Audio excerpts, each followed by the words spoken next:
slave. And then he became prime minister and had the power to kill his brothers, but he did not.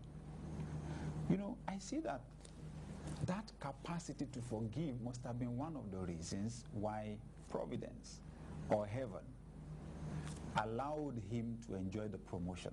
I think there are some people that God will not allow to go so far, because if they lay hold of wealth, they lay hold of power, they'll hurt somebody.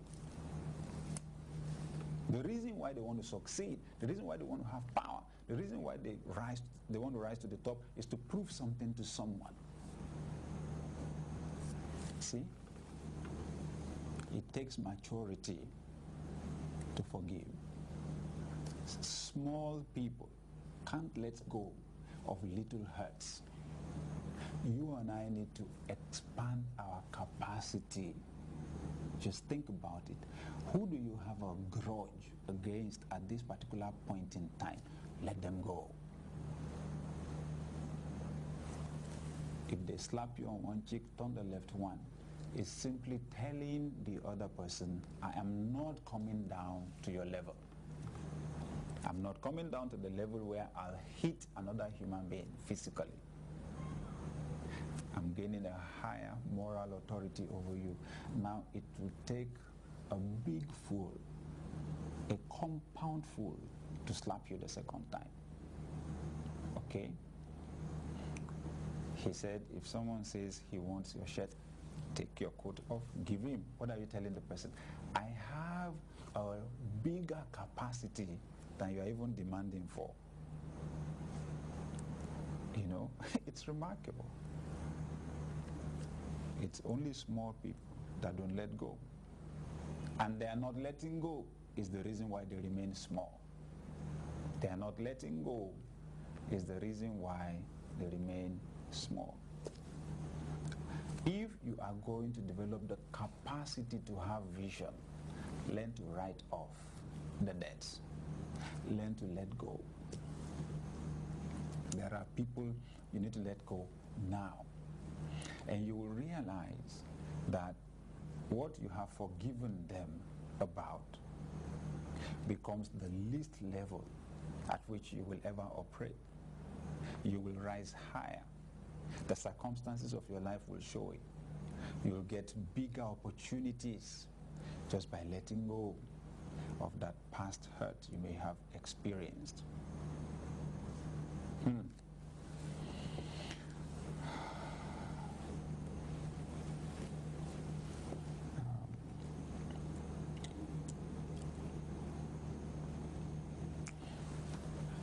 Sometimes I think about the effects of bitterness and revenge on us. And I realize that once your emotions are negative, you have bitterness, you have malice in your heart, you have strife, quarreling. I realize that those things impact on your emotions negatively. And once your emotions are negative, even your body will begin to respond. There are many people who are sick. They don't understand why they are sick. They have refused to forgive someone. They are harboring bitterness in their heart. They can't even sleep. They are wishing someone dead. They are wishing somebody evil. Each time they set eyes on someone, you know, it causes their bodies, reactions in their bodies. Their bodies secrete hormones in excessive quantity, and they don't realize that is affecting them negatively. Many years ago, I heard the story of a man who, you know, was offended by someone, and he made up his mind. He said to himself, I will never forgive him. And then a few days after that, he had this headache, and the headache refused to go. He took all the analgesics, he took all the painkillers.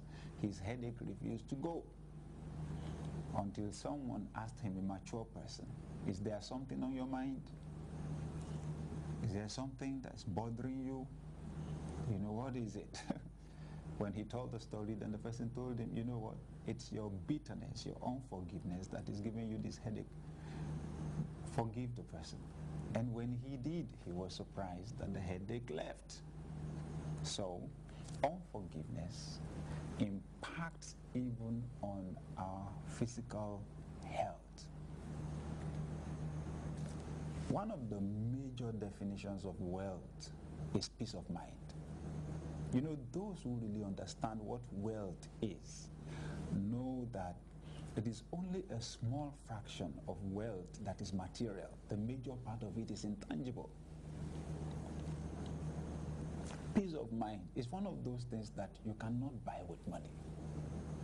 But when you have it, I'm telling you, it is wealth. When you don't have it, then you understand what being troubled or confused is all about. Now, if you refuse to forgive, I guarantee you, you cannot have peace of mind.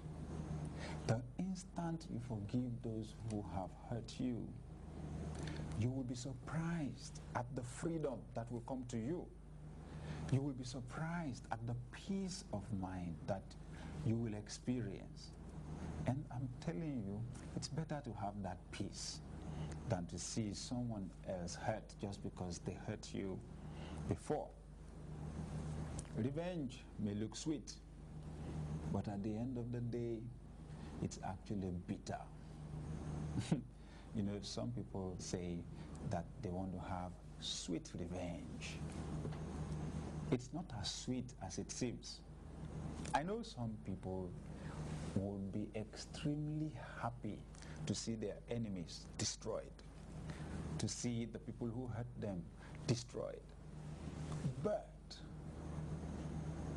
after they have been hurt, are you sure that you will have lasting peace?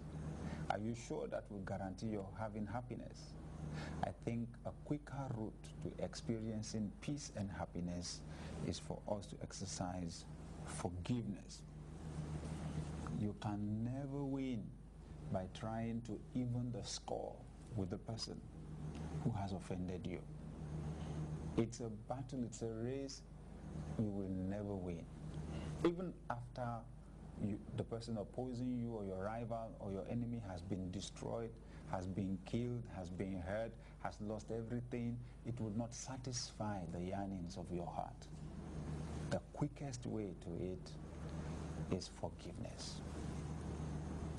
I want to encourage us